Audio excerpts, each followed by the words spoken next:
And we're live. Hey, folks, thanks for tuning into the BAMF podcast. I'm your host, Mike Lafferty, and here is our court-mandated opening music.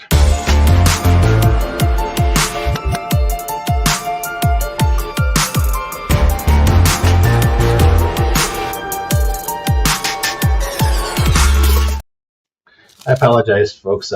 It's contract law. I have to play that, but that musical cavalcade assures you this is a high production value podcast. Only the finest, ethically sourced, farm to table geeky conversation for your podcast listening pleasure. Today, I am honored to have Alex Thomas, aspiring Kryptonian and developer of Mutants and Masterminds, with us. How you doing, sir? I'm wonderful. How are you? I hope your court proceedings with the title music company are going very, very well. I'm not allowed to talk about it in public, but yeah, it's progressing. Thank you, sir. And Mr. Steve Kenson, who needs no introduction, but anyway, I'll say he is the creator of Mutants and Masterminds, along with many heavy shelves of other RPG material you've probably read. Steve, thanks for joining us again. Mike, a pleasure as always. So we're here today to talk about much rumored, but finally in existence, the development of 4th Ed Mutants and Masterminds. So, yay! That's how I feel. Yeah. No, I've been hearing whispers about this for so long. I'm just kind of like to actually see two people from Green Ronin will sit down and confirm that yes, it's happening and we're working. Yes, it is happening. Yeah.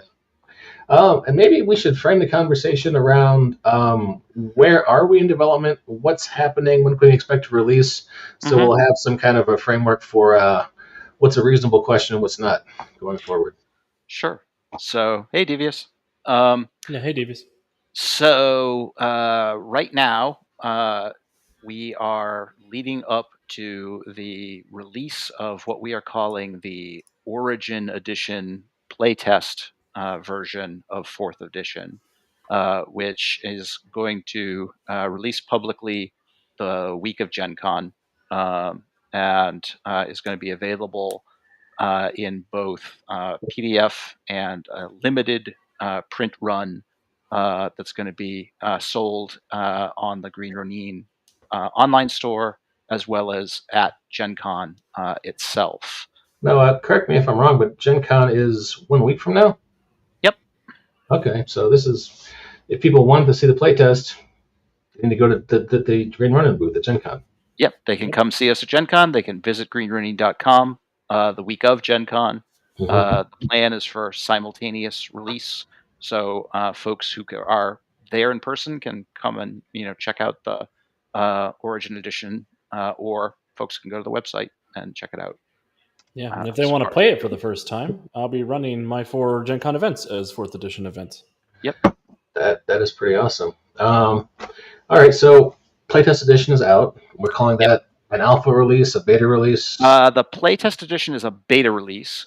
We did an alpha playtest with the members of the Cape and Cowl Club subscription group on the Atomic Think Tank. Okay.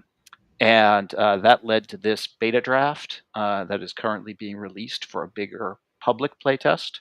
The current plan is that we're going to do a couple of months of public playtest. We're going to put up some surveys, get some feedback, hear what people like and don't like, how things are working out.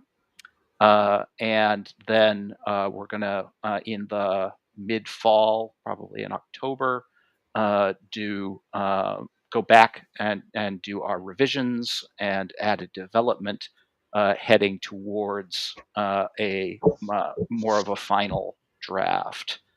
The plan is that we're going to probably be able to release the 4th Edition Heroes Handbook sometime in mid to late next year. Okay, all right. So maybe by Gen Con 26?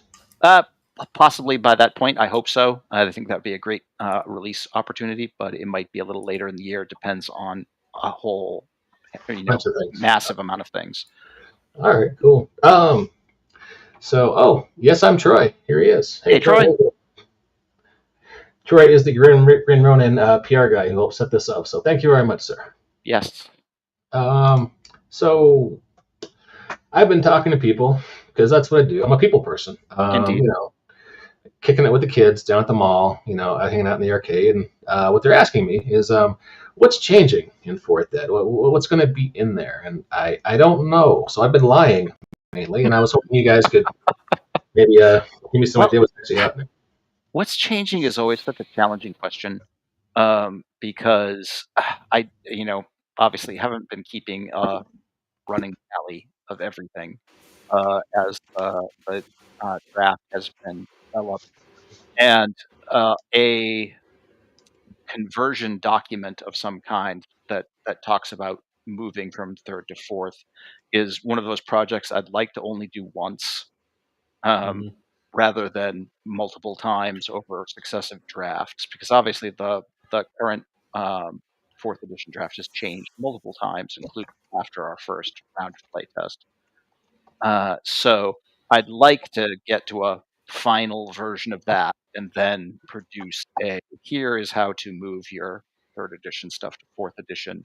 That said, the answer is a lot of things are changing and a lot of important things are not changing, so far as that goes. And I will preface this by saying that the Origin edition that folks are going to see in a week and a half is by no means final. It's a playtest draft. It's meant for people to give us feedback, to try it out, for us to learn about how a lot of things are working out with it. So nothing in it is the final anything as far as that goes.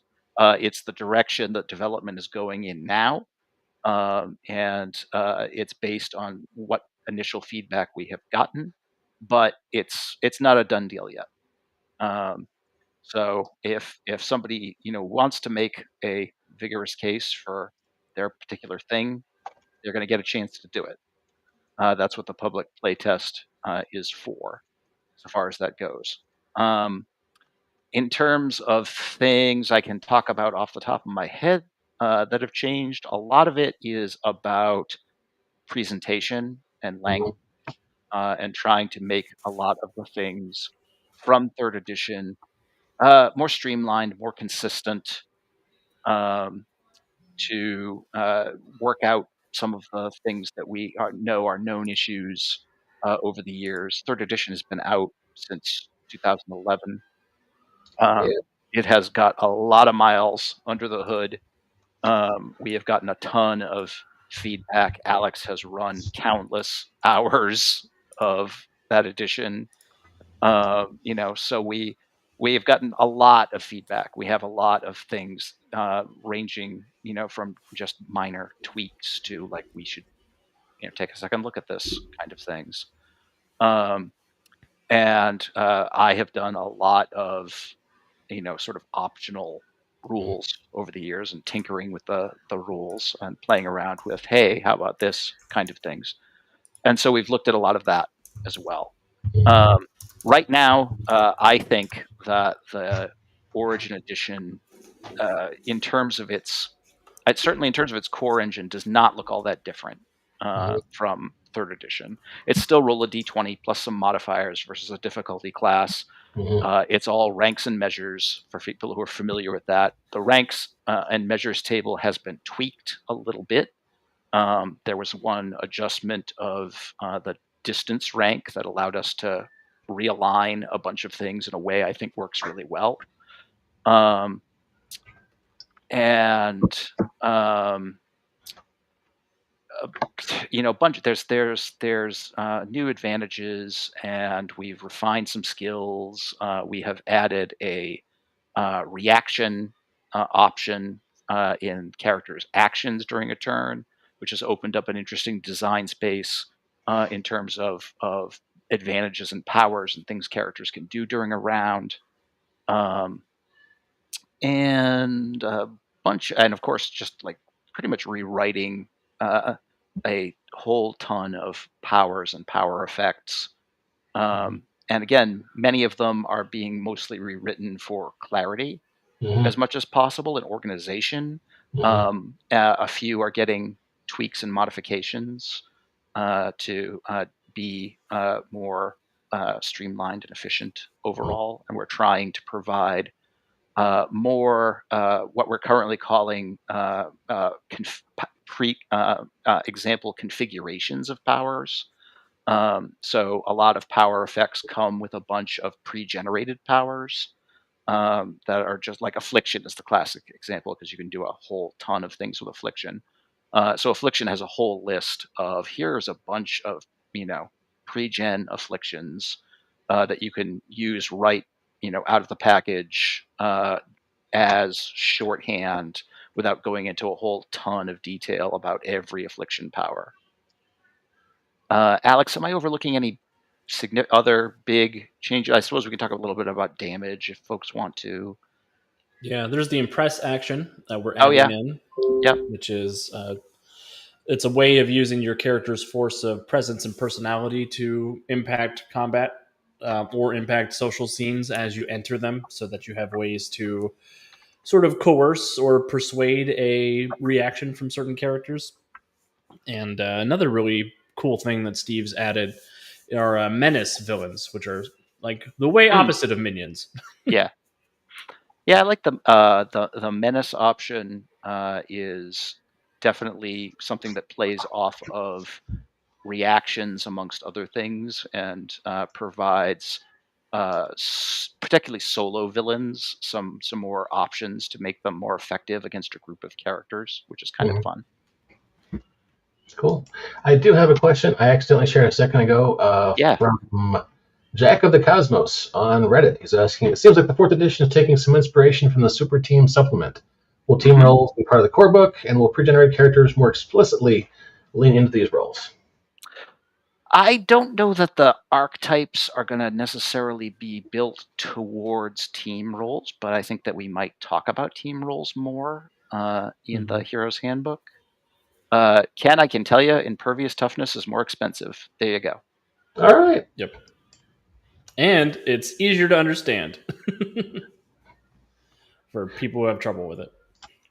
And Geek Karate Media says, I like that you were bringing presence and charisma attacks into the M&M standard options. I like that both Champions and DC Heroes emulated that, and look forward to seeing how M&M deals with it. So awesome. That's a positive vote.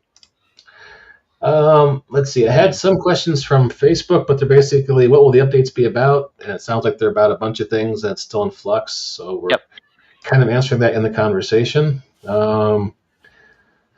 Let's see. We have had a few questions about the Valiant RPG, if that's going to be supported by the new edition or by 3rd edition. Alex, you want to talk a little bit about Valiant? Yeah, so Valiant Adventures role-playing game is almost like a M&M 3.5, where we tested out some of these new rules, some versions of them with the understanding of Valiant's more explicitly visceral and gritty setting, as opposed to a standard Earth Prime game. So it was our first opportunity to sort of play with some of the changes that we're looking at and to add some of these things in. But Valiant's very much going to be sort of its own thing. It is. Opposed to 4th edition.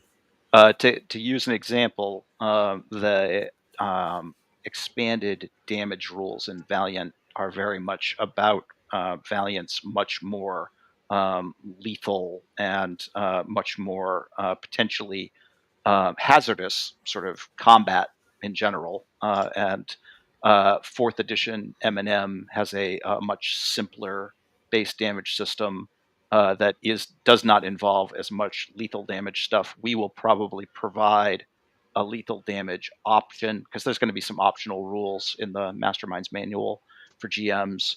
We'll probably provide some options for doing more lethal damage, but the base stuff in 4th edition is much more comic book sort of damage. Okay, cool. So, boy, this is going back 14 years. Yeah, right. Came out. Also, Freedom City is now known as Freedom City. Troy is pushing hard for that one. It's never going to happen.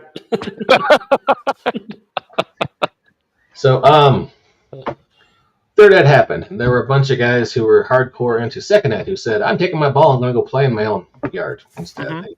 They were kind of 2nd E holdouts.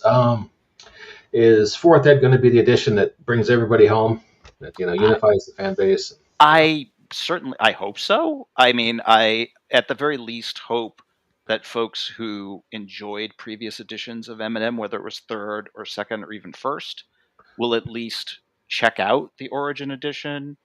And if you're watching, we would love your feedback. I would love to hear what what Mutants and Masterminds is for you, as far as that goes, and what sort of things are essential to your game experience. Uh, we were definitely asking our alpha playtesters what their earlier experiences were with the game, because there are some folks who have only ever played third edition. Like I said, it's been around for 13 years now, 14 years. And there are some folks who haven't played since second edition or even before that. So I would be happy to get people's impressions of things, so far as that goes, and I really hope everybody will give the new playtest a shot. Okay, cool. Yeah. Okay, Ken, I don't know if I can share that, but let me ask you this. We have a big meta plot in Freedom City. There's a lot of things going on, a lot of characters. I mean, are we advancing, the status quo? Are some heroes retiring or new legacies being taken up, or are we kind of just the same place we were? We can't talk too much about what sort of setting stuff we're going to be doing as yet, as things are still in the works. But I can tell you that the initial releases for 4th edition are going to be fairly system focused initially. It's going to be the Hero's Handbook, which is going to be the core book, the Masterminds Manual, which is going to be our Game Master's book. And then the people are going to get their first look at setting stuff in the Most Wanted book, which is going to be our big collection of villains and adversaries. And obviously, most of these characters are going to be Earth Prime villains and characters.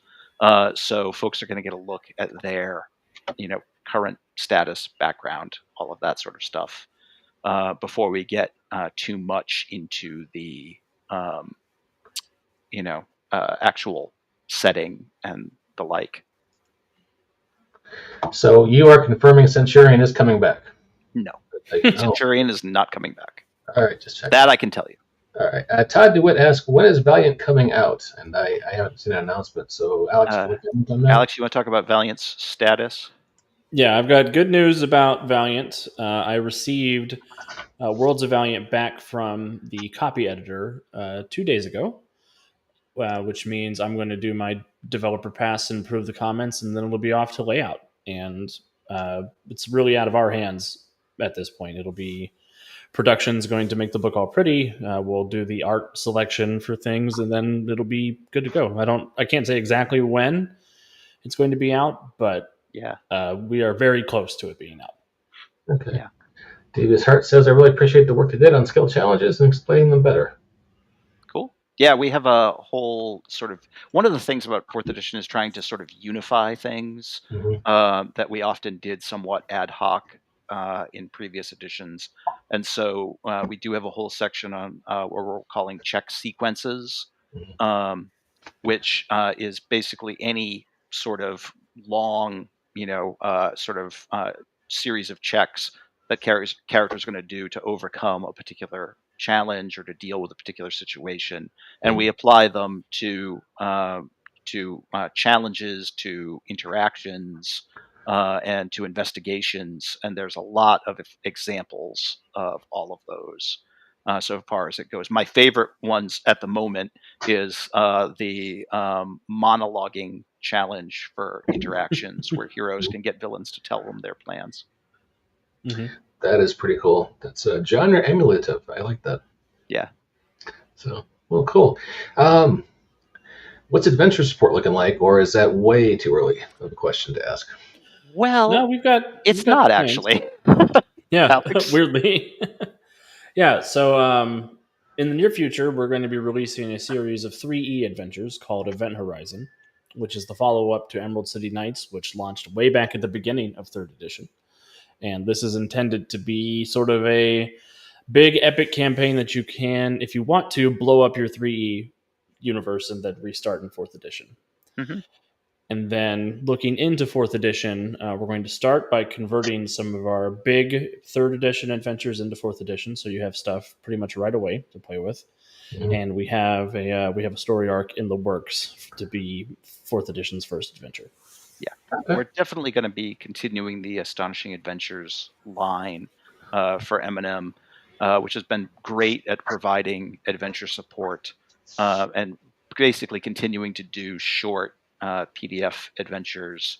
And hopefully, if those continue to do well, doing more print collections of those adventures in the future. Okay, cool. Third party situation. Yes. Is that changing with 4th? Yes and no. The key thing is that the plan is that 4th will definitely have licensing that is equivalent to the current Superpowered by M&M license, in that it will be free. It will be available to third parties to use the system and basically have some means of saying it is compatible with the system, and to basically be able to continue doing exactly what they're doing, which is providing us with great support and providing really great stuff for the community. We are looking at expanding our licensing options beyond that. But those plans are still in the works, and honestly are decisions above both Alex's and my pay grade, because they're up to Green Ronin's management in terms of how our properties get licensed. Understood. Well, I know my friend Jacob Blackmon will be glad to hear that there's still going to be licensing. Yeah, absolutely. We tremendously appreciate all of our third-party licensors, and they've done some amazing work. So we certainly want that to be able to continue.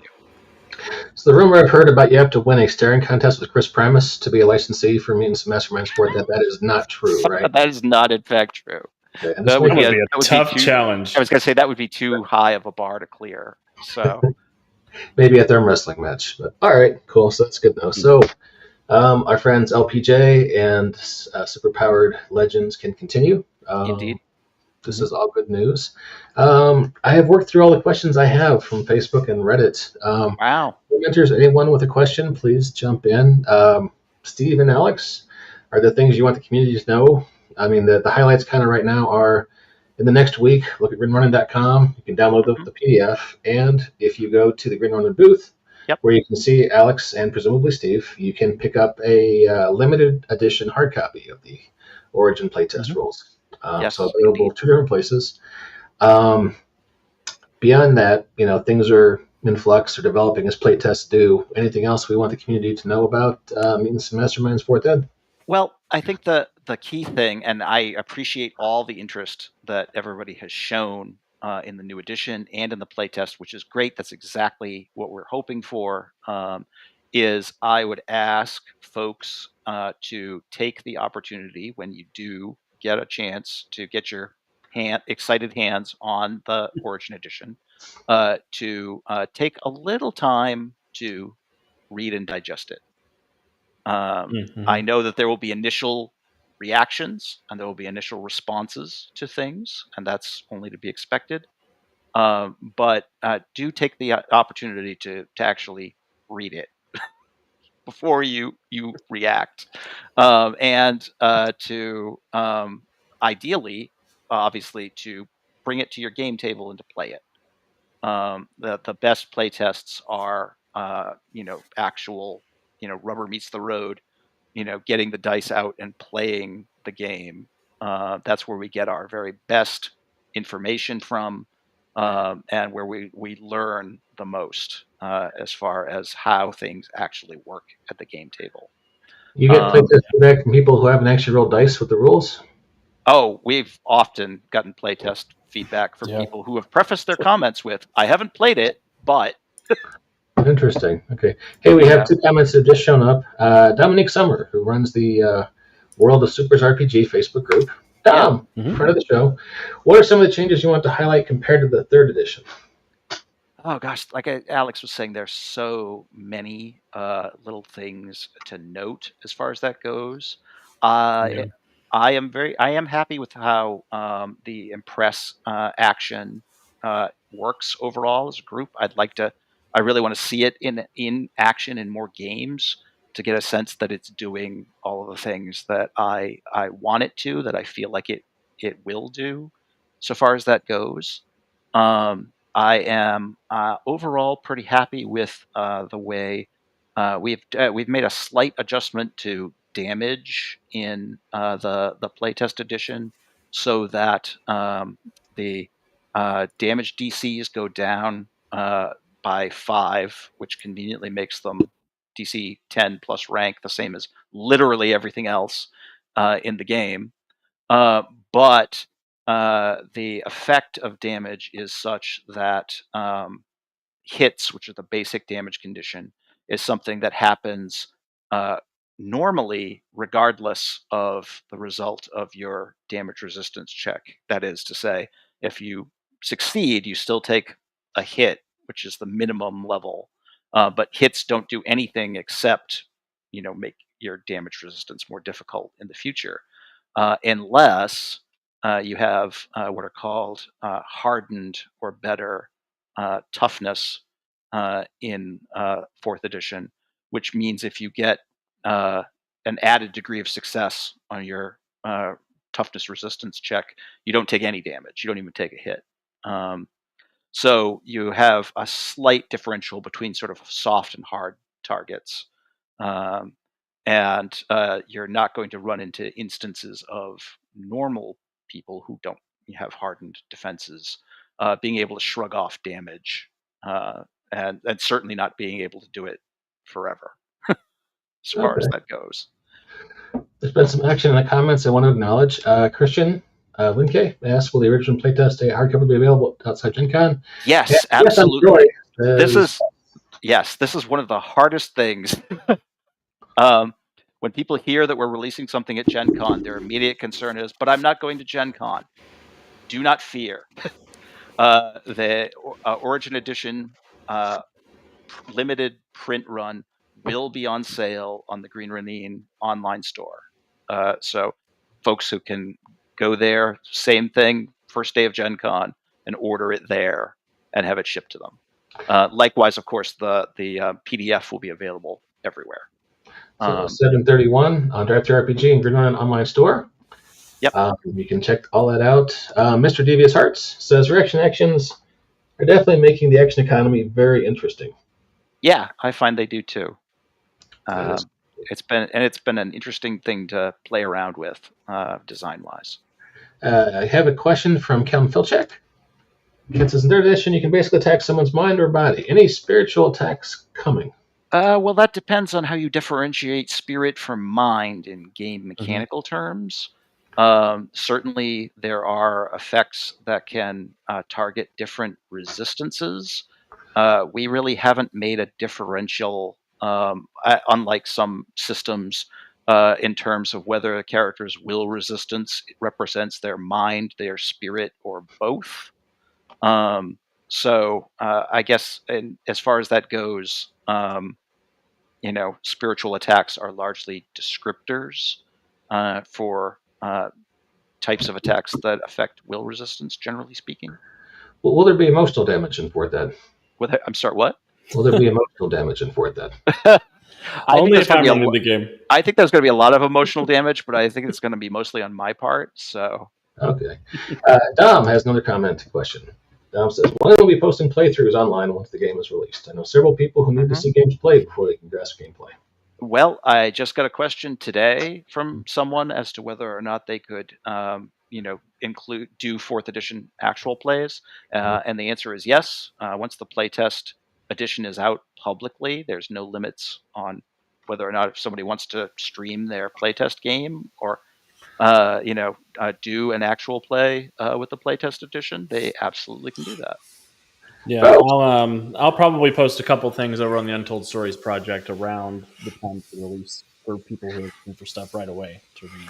I will be trying to talk this man into running and a playtest here on the podcast. Mr. Jacob Blackmon, who runs in a old school wrestling match, jumping on stage with a folding chair halfway through the show. Jacob, Now Blackmon has appeared.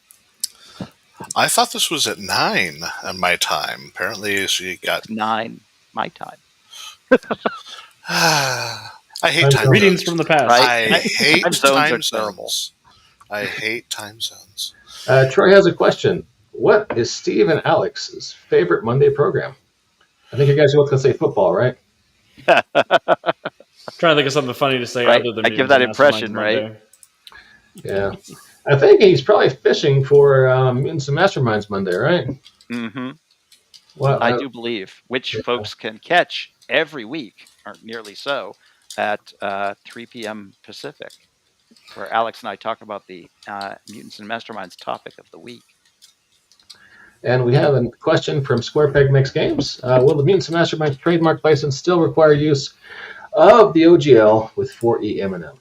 That kind of licensing is still in the works. We know there is definitely going to be an equivalent of the Superpowered by M&M license, as I mentioned, but the exact licensing details are still being worked out.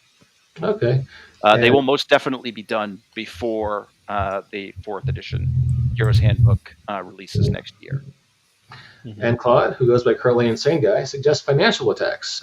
Well, sure. The wealth benefit, which I thought was a smartass remark at first, but on upon reflection, that happens to Bruce Wayne in one of the Batman movies. It does. Yeah. And several times in the comics. I miss when Superman used to beat up landlords.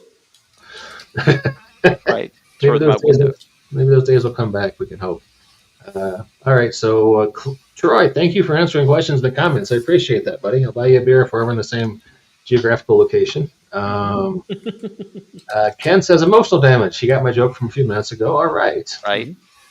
Our time, comrade, says Claude. I have a fun story about emotional damage. Actually, last year at Origins, we were running our mega event, and Overshadow was defeated by emotional damage. They basically pumped weaponized empathy into him to realize all the bad things he'd done. You know, that happened in Grant Morrison. That happened in one scene in Grant Morrison's run on JLA when John Jones made the Joker realize what he had done. Made him briefly sane. Yeah.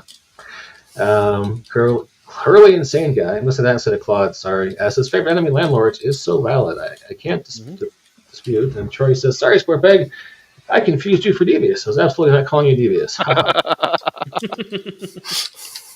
So, Jacob, not to cut you short, I kind of introduced you, then talked over you, but you're a huge M&M fan. You write a ton of material for this game. I do. Indeed.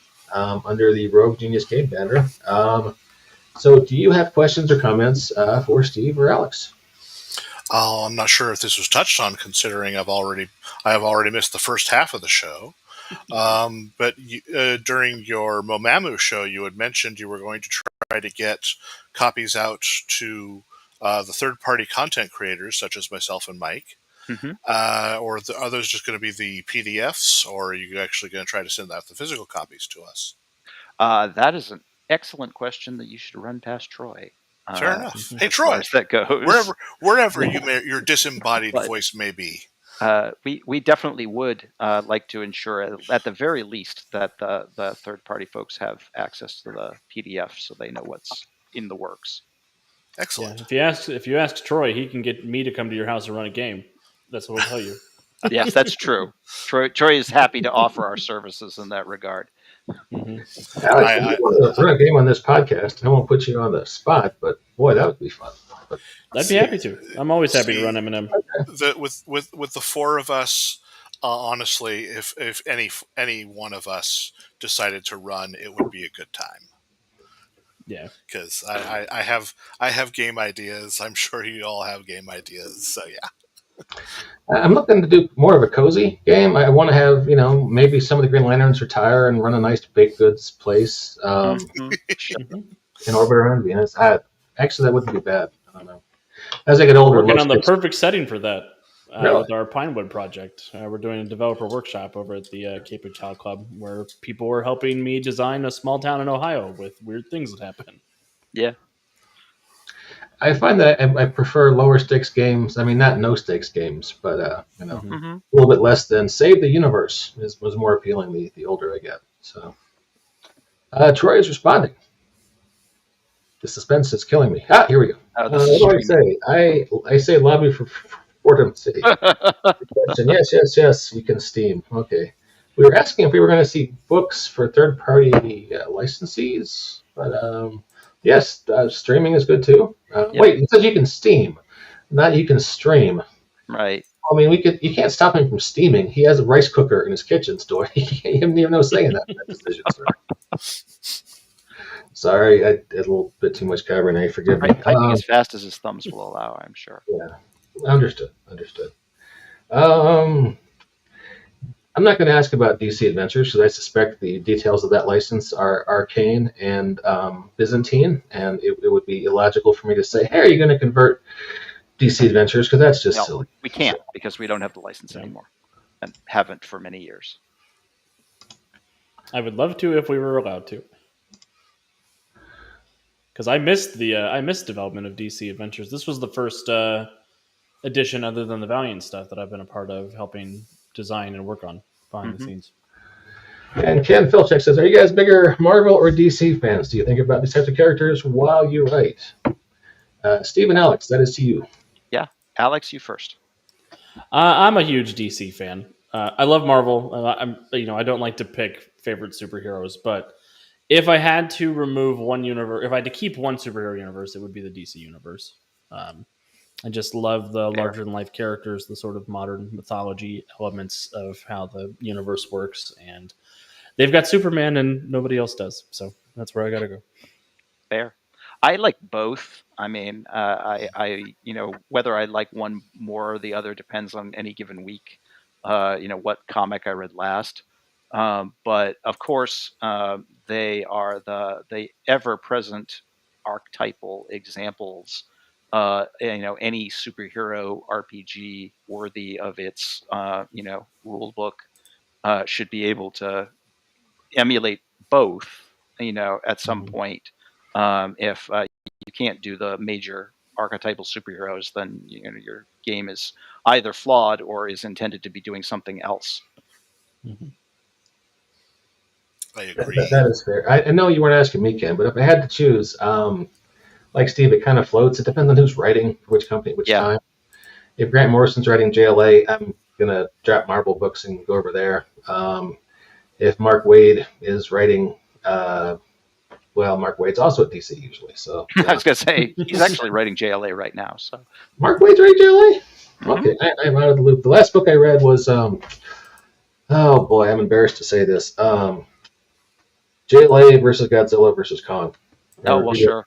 On this show. Nothing to be embarrassed about. That's amazing. Right. Okay. My favorite thing about that was, of course, Batman thought fist fighting Godzilla was the right move. With this giant robot. Somehow I had plans for a giant kaiju fighting robot and had a workflow that involved the Flash helping him build it super fast. That was cool. I think everyone already knows about Kong and the Green Lantern ring. And boy, they did Guy so dirty in that movie. Guy Gardner dies so King Kong can get his ring, and there's like one panel like, oh, Guy is dead, and the Green Lantern was like, yeah, he was an acquired taste. We're good. It's all right. Well, I guess they're probably pretty stoked they had King Kong in the core now. Right. Yeah, I mean, there's, Sinestro Corps doesn't have a giant gorilla, do they? No, they don't. So, yeah. Just Arkillo. Yeah. Claude says we're going to get a Fraction Batman book. Well, that should be cool. He certainly does. That'll be dope. Marvel stable characters and paying them better. Jacob, if we were to ask you this question. Well, I mean, Marvel and DC have been stealing each other's creators for going on for 40 or 50 years at this point. Maybe longer, yeah. Now, the fact that Jacob has written Superpowered Legends, which is basically the Marvel Universe for Mutants and Masterminds, makes me suspect if we were to ask Jacob this question, he would say Marvel. But Jacob, what would you say?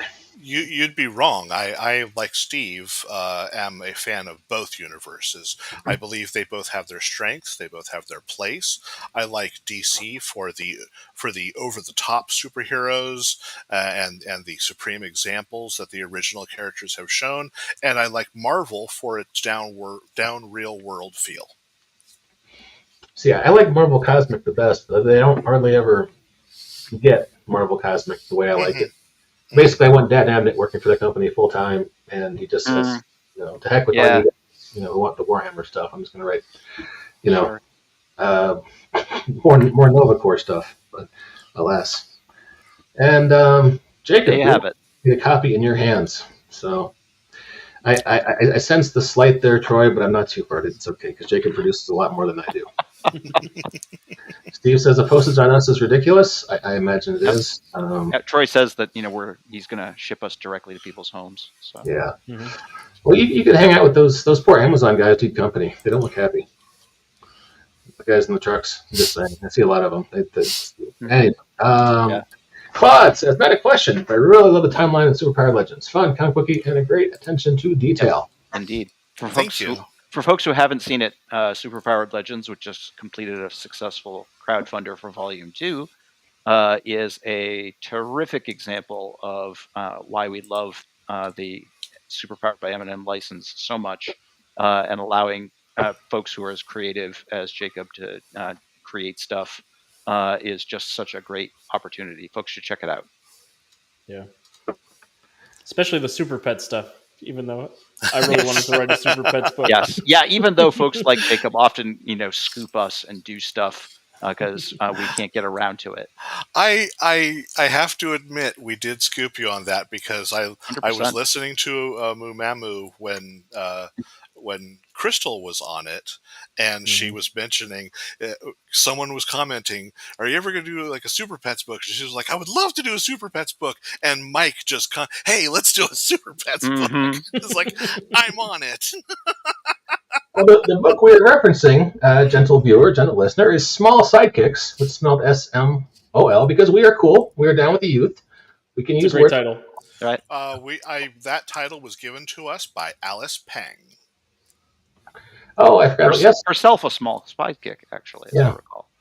And it is a fun book, but lets you play superpowered pets. So, Drive-Thru RPG, you can check it out right now. It's a big jiggling mound of fun, and Jacob wrote it, and check it out. We have more comments. Jacob said, Troy, catching up, sorry. Great to hear.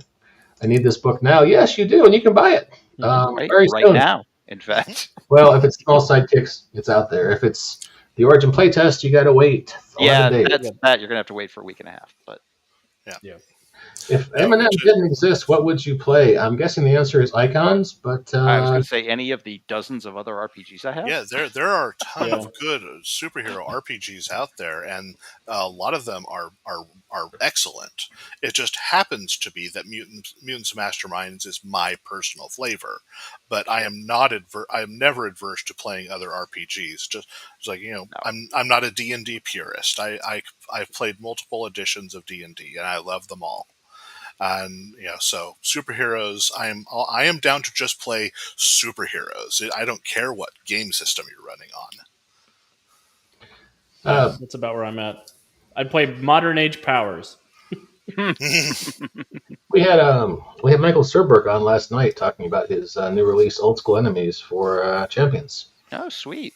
About this month, they took a bunch of old hero system characters from the 80s, which counts as the old days these days. I don't know if you guys are aware of that, but the 80s was like...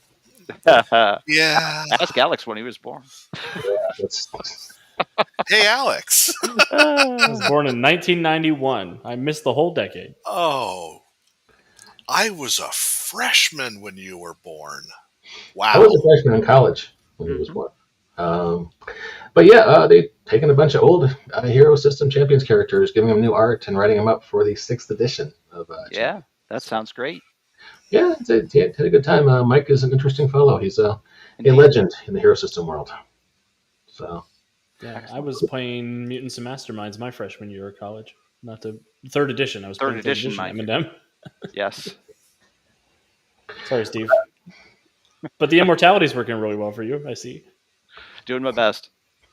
There's a picture in his attic that looks like shit, but Steve himself is a very handsome man. Yeah, Mhm. it's a really. Red Peg was stunning born in the picture. late 80s. Well, hey, you are contemporary with Mr. Alex then. So Yeah, indeed. not just villains and vigilantes. Yeah, it's my first superhero game ever.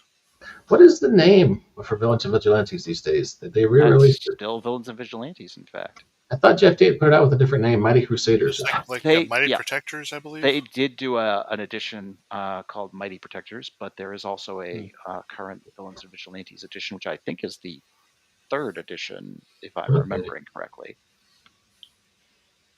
It's Out there. cool. I've been playing a lot of sci-fi games lately, so there's no Mutants and Masterminds. I'd probably be playing something sci-fi adjacent. But Mhm. Sure. yeah, well, of course you can do that all day in Mutants and Masterminds too. So it's a versatile system. And if you want to, yeah. Yeah. Yeah, I use it for just about everything, but that's just my bias because I really love M&M. It's a dessert. It's a 4wax. Yep. All kinds of things you can do there. Jacob, more questions, more comments, sir. Okay, so on Mumamu, you mentioned you were going back to a 6 stat system. Are you using? Yes. Are you basing on the classic D&D stats, or are you going to basically be keeping the Mutants Mastermind stats, just narrowing it down? Well, it's sort of yes and no. It's kind of a tricky, technically 8-stat system, but it's not.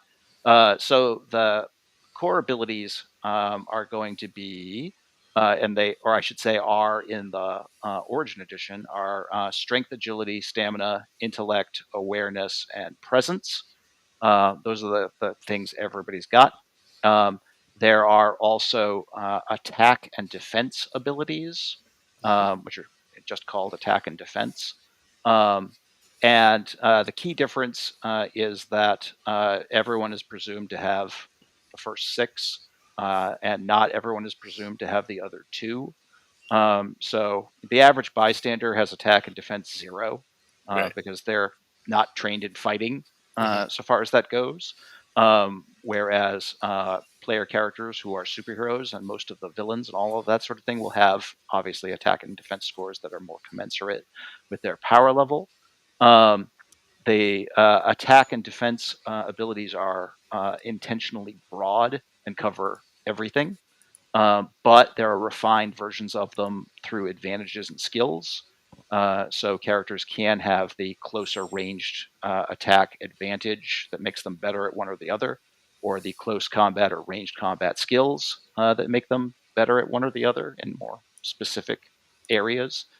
And likewise, there are close and ranged defense advantages that make you better at one or the other. But it's much simpler to build a lot of characters and a lot of things with just an attack bonus and a defense bonus, and not getting into any more detail than that.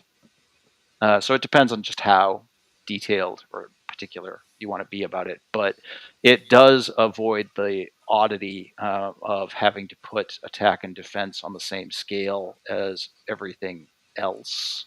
So you don't have to worry about characters, normal human characters who have super high ability scores because they're we can say, this is physical abilities top out around here. Mental abilities, we don't know what the upper limit of those are for anybody, so far as that goes. But it was just the oddity of lots and lots of normal characters whose ability scores would tend to be 5, 5, 3, 12, or 15 for their when you hit their Yeah. fighting, and then like 2, 3, 4. So I think there's I think one really foundational part about the Origin Playtest Edition is we presented areas that streamline the process, but still allow you to dial certain things in if you want it to be more complex. Yeah. I think that's been a really noticeable thing as I've been going through, and I'm running my games at Gen Con in 4E, so I've been converting my 30 pre-gen characters from 3rd edition to 4th edition and trying to make everything work and fit Yeah. and seeing how the new powers and stuff work. Alex has very much been in the playtest trenches. I wish I could go to Gen Con. I really do. But since my friends aren't going, we kind of shared expenses doing that, and so I'm not able to go. I'm not able to go solo. I'm They sorry. just offered me a free ticket this week, and I'm like, I'd like to go, but I live in Denver. It's in Indiana, and it's it's awfully expensive to get there at the last minute. Square Peg is asking, what is the current page count for the 4th ed version? Origin Edition weighs in at a relatively slim 242 pages. That's relatively slim. And is fairly complete so far as that goes. I will note, as we mentioned earlier, that the plan is that there will be the Hero's Handbook and what we are calling the Masterminds Manual, which will be the Game Master guide for 4th edition. So the Game Master focused material will be in Masterminds Manual, but Hero's Handbook is quite a complete system so far as that goes. Okay, cool. Fantastic. It's just the point of the show where we ask for any. Sorry, Troy is missing.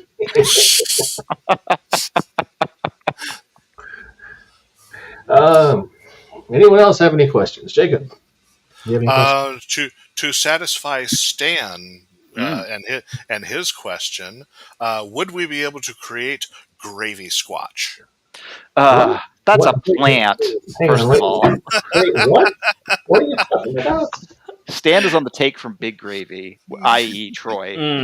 As far as how dare you, Troy Bartholomew? How dare you? Well, I think that the challenge, of course, of creating Gravy Squatch is that Gravy Squatch is such a mythic figure that we don't have very clearly, quantified terms of Gravy Squatch's ability, much like creating Santa Claus in Mutants and Masterminds. We have to consider the possibility that Gravy Squatch is simply a power level X entity that is beyond definition in game terms as we understand it. If you close your eyes, Gravy Squatch can't hurt you. That's the moral of the story. That's as far as Alex why for a lot of my own builds, I try to boil characters down to just their base roots level. It's like people are always like, Cthulhu would be a power level X creature, and it's like, not really. Well, no, Cthulhu got defeated by a boat. Yeah, Come on. he's a powerful alien, but he's just an alien. And if he has godlike power, you know who else has godlike powers? Yep. Thor, and we have stats for him. Indeed. Well, I had a hot girl one-shot Cthulhu in one of my games. If Troy wants to define what Gravy Squatch, all that Gravy Squatch can do for us, then we can definitely put him in M&M stats. He'd just be a reskinned Swamp Thing. That's my thought, but right. I don't want that. That sounds so bad. I don't want to go to the Gravy Swamp. I am down to develop the body of Gravy power. Well, you need the fluid desolidification. Right. Immunity to critical hits because it's just gravy. There's no. Jacob thought about this. Oh yeah. I'm just running through my list of what are the standard abilities. Right. Give him slithering because he can just become a pool. Right. Just flow. Hey, Steve. Maybe some elongation. Yeah. See, this is the emotional damage we spoke of earlier. Yes, it is. Alex is experiencing it right now. I'm sorry, Alex. That's all right. It's all right. Steve, can I change the subject? It's not a sane phobia. It's just my phobia. Please do, Mike. So once 4th ed is done, let's say it's 2027, 2028, 4th ed is done. Is there a part of you that's thinking, now it's time for Icons 2nd edition? One giant new edition at a time, please. All right. I gotta finish this one. Fair enough. I don't know why Gravy Squatch reminded me of Suharu, but for some reason it didn't. So, Square Peg says Power Word Gravy, which is the name of the zine I will be writing this next February for Zine Quest. But right. Yeah. Either that or the Fast and the Festivus. That's more of a holiday thing. So, anybody else? Questions from the comments? Here we go. Michael Holland says, How long will the playtest run for? When can we expect to see a full release? As we mentioned earlier, Michael, we're probably looking at a couple months for the public playtest through August and September. We'll have some feedback surveys along that time. And we are looking at probably like third quarter 2026 release for the Heroes Handbook for 4th edition. All right, cool. And with that, we've been talking for just about an hour. Jacob, I'm so glad you joined us. I was afraid you were AWOL for this one, so thank you very much for making it. I felt really bad. Thank you for all of our commenters. Appreciate all the interaction. That was fun. Steve and Alex, I will give you guys the last word. Steve, you go first. Okay. Well, as I said, I really hope that folks will check out the playtest edition. We'll give it a really thorough look over. We'll especially bring it to your game table, and we'll tell us what you think. We're really looking for everybody's feedback. Cool. And Mr. Thomas. Yeah, same. Pick up the Origin Edition, kick all the tires, take all your notes, and send them our way. We want this edition to be the most heroic, most epic version of Mutants and Masterminds it could possibly be, and that can't happen without all of you. All right, cool. Hey, folks, thanks for tuning in. We'll catch you next time on the BAMF Podcast.